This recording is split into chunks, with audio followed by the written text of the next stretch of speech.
салом дӯстон, шаби лигаи чемпионон ин шабе ҳаст ки ҳеҷ кас дар бораи хуб фикр ҳам намекунад. Ҳама дар интизори бозиҳои зеботарини ин мусобиқа ҳастем.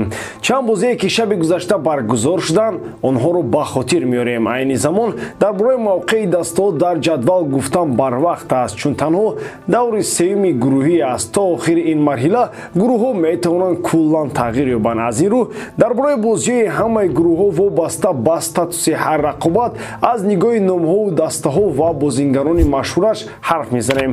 лайки қиматбоҳои худро гузоред, мо бошем сар мекунем.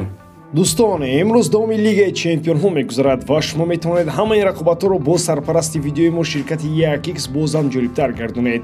Дар он ҷо регистратсияи осон, пур кардани маблағ аз тамоми гӯшаву канори дунё, вале аз ҳам муҳим, бонус то ҳаҷми $100 дар аввалин пардохт бо промокоди AMG 0777 ссилкаи бозӣ дар комментарияи ин видео. дар ин шаби лигаи чемпионҳо ягон бозие набуд ки дар он ду дастаи маъруф ва топ бо ҳам бозӣ кунанд. дар ҳамаи рақобатҳо сатҳи дастҳо аз ҳамдигар фарқкунанда буд. биёед аз бозии дастаи муваффақтарини лигаи чемпионҳо оғоз мекунем. Реал Мадрид дар сафар бар муқобили Брага бозӣ дошт. аз асосиён метавон танҳо набудани Крос ва Хоселуро ишора кард. дигарон ҳама дар майдон буданд. Камавинга бо ханда дар лабон ба майдон омад, чунки пас аз муддати тӯлонӣ ин бозингар дар хатти нимҳимоя ба майдон оварда шуд.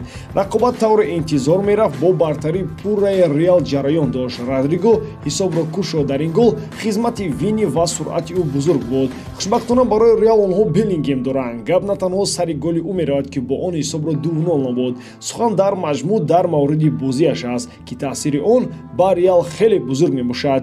дар нимаи аввал ӯ дарвозаро аз гол Эмин нигоҳ кард, вагарна зарбаи бозингари Брага ба дарвоза мерафту ҳисоб баробар мешуд. Реал дар се бозии лигаи чемпионҳо ҳамаи 9 холро гирифт. осеби Беллингем ҷиддӣ нест. Анчелоти пас аз бозӣ ба рӯзноманигорон гуфтааст ки лати бардоштаи ҷуд ҷиддӣ нест. ӯ дар Эл Классико бозӣ хоҳад кард.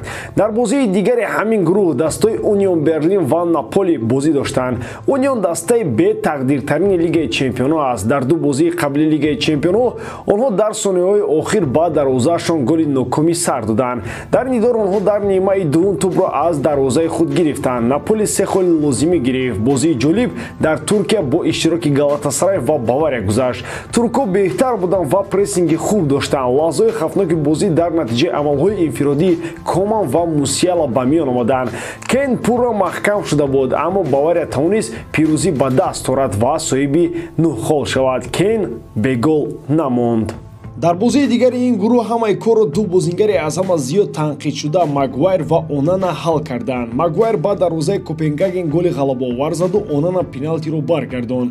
Интер бо Залсбург рақобат кард. ин бозӣ бо дилхо натиҷа метавонист тамом шавад, аммо ба бахти миланиҳо ҳисоб ба нафи онҳо 2-1 шуд. Алексис Санчес зинда аст ва ӯ дар лигаи чемпионҳо ба нафи Интер гол зад.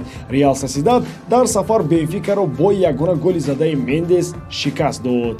Арсенал дар сафар бо дастаи Севилья бозӣ кард. ду бозии аввал дар карьераи аврупоӣ барои Диего Алонсо бо Реал ва Арсенал буданд. дар ҳар ду дастаи ӯ хуб буд. беҳбудӣ дар бозии Севилья дида мешавад.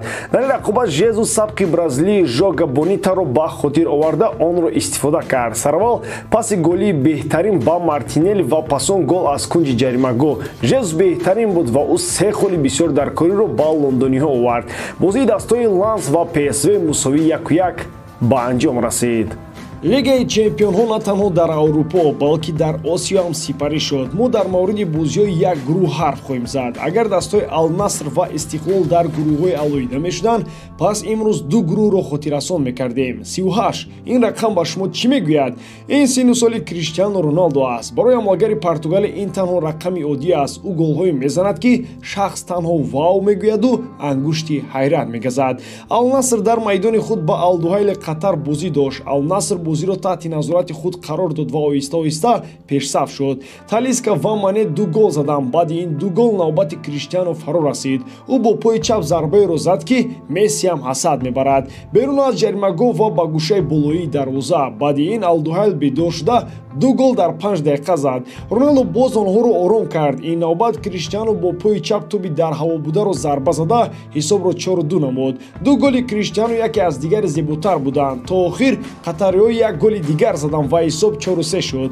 Аз ин ҷо маълум мегардад ки голи Роналдо ба Ал-Наср пирӯзӣ овард. бозии дигари ин гурӯҳ барои мо хеле муҳим буд. Истиқлол дар сафар бо Персеполиси Эрон бозӣ кард. Довар дар қисми якум баъд дар рӯзаи эрониё пеналти таъин кард. Сенин Себайро кадоме аз шумо дидаед ки пеналти зада бошад? Дар ҳоле ки Истиқлол пеналтизанҳои олӣ аз қабили Эҳсони Панҷшанбе, Алишер Ҷалилов, Табриз Исломов дорад. Чаро ба назди тӯб Сабай омад. Дилхоҳ бозингари Истиқлол бача Рустам Ятимов ҳамин зарбаро беҳтар мезад. Ин шонси мо буд ки истифодааш накардем. Персеполис бо шарофати 2 голи Содиқӣ қаҳрамони Тоҷикистонро шикаст дод. Реал Мадрид ният кардааст ки Алфонсо Девисро ба ҳайати худ ҷалб кунад. Онҳо барои ин футболбоз 40 миллион евро доданӣ ҳастанд. Барои розӣ кардани мюнхениҳо Реал омодааст ки 10 миллиони дигар, яъне ҷамъоҷамъ 50 миллионро ба Бавария пардохт кунанд. Ин трансферро мадридиё тобистони соли 2024 амалӣ кардан мехоҳанд. Шартномаи Алфонсо бо дастаи Бавария то тобистони соли 2025 амал мекунад. То ҳамон вақт харидани ӯ ва рафтанаш ба дастаи дигар воқеан ҳам кори мушкил ба назар мерасад. Худи футболбози мазкур ҳам хуб пай мебарад ки таваҷҷӯҳ ба ӯ зиёд аст. Тавре маълум гашт, ӯ намехоҳад шартномаашро бо мюнхениҳо тамдид намояд. саволе ба миён меояд ки ин бозингар ба Реал лозим аст ё ин ки не. Аввал он ки Бавария ӯро сахт меқапад ва кори Реалро душвор мекунад. дуввумаш он ки Реал Франк Гарсияро дар оғози мавсими ҷорӣ баргардон. ӯ дар Райо Великано худро хеле хуб нишон дод. ҳадди аққал як мавсим бояд ба бозии Франк Гарсия дар Мадрид таваҷҷӯҳ кунанд ва пас он ба хулосаи овардану навардани Алфонсо Девисро бароранд. худи Франк Гарсия дар бозиҳои бештар истифода мешавад. дишаб дар Лигаи Чемпионҳо дар рақобат бо Брага маҳз ӯ дар канори чапи хатти дифоъ бозӣ карда буд. ба ҳамин тамом боридам ки эҷодкории ман ба шумо писанд меояд. лайк, комментария ва дар канал обунаш даро аз ёд набароред. бо шумо мисли ҳар вақта Муҳаммад Гаиров.